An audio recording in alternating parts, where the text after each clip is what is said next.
Just like humans, horses have preferences too. Today we're going to look at basic grooming and tacking procedures to see how you can make your horse happy and comfortable before going for a ride. I think it's important that you saddle your horse correctly, and I think it's important that your saddle fits your horse well. To me, it's almost like a pair of shoes or boots. When you're uncomfortable, you don't perform well, and your horse is much the same way. If he's saddled incorrectly, if he's saddled too far forward, too far back, too far to the left or too far to the right, or if his saddle doesn't fit him well, then obviously he's not going to perform to the best of his ability.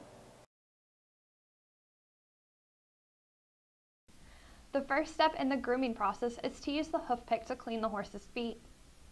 You want to make sure that all of the dirt and debris is cleaned out of this area, which is the frog area. You want to start with a stiff bristled brush to loosen the dirt and hair in the coat. Make sure you brush in the direction that the horse's hair grows. Brushing the opposite way is very uncomfortable for the horse. Pay close attention to the flank area where the hair grows in a different pattern. The next step is to use a soft bristled brush to remove the finer particles of dirt from the horse.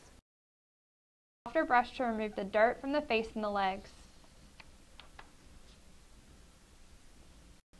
The saddle pad is used to absorb sweat, cushion the saddle, and protect the horse's back. It's really important to adjust the saddle so that it fits comfortably on the horse's withers. This is the withers area.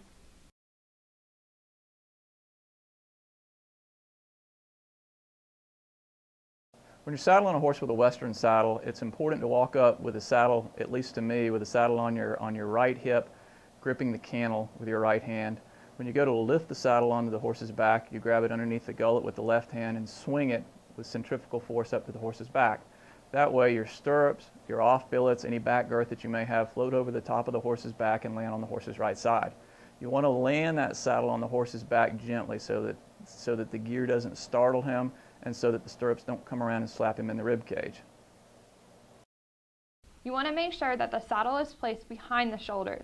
To do this, run your hand down the shoulder and make sure your saddle pad is not pinching or sitting too far forward. The most common mistake that many horse people make when they saddle their horses is they saddle their horse too far forward. And if you look at how a saddle's made, it has a pair of bars that run the length of the saddle, and you'd like those bars to land just behind the horse's shoulder blades. If you saddle a horse too far forward, those bars will put unnecessary pressure on the horse's shoulder blades, and to me it's almost like a football player playing with too small shoulder pads. You impeded the horse's ability to move correctly. There are two ways to cinch the saddle, usually it is the rider's preference. One way is not necessarily better than the other. One way is to buckle the cinch. This is done by running your latigo down through the cinch ring and then back up to the front rigging ring. You will wrap the latigo through these rings 2 more times. To tighten, pull up on the latigo and insert the buckle pin into the respective hole in the latigo. The other way is to tie the cinch. Run the latigo out the back of the left, across the front of the latigo, in through the back of the saddle rigging and back down and under the crossed portion of the latigo.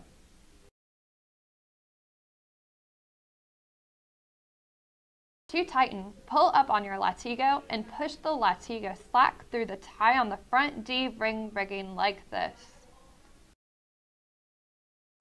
The cinch should be snug but not too tight.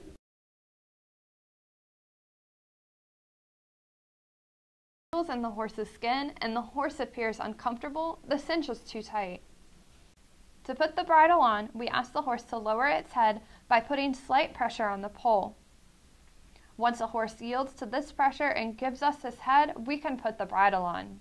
Grab the top of the bridle, known as the headstall or crown, in your right hand and split your fingers across the width of the bit with your left hand. Slide the entire bridle upward and insert the bit into the horse's mouth.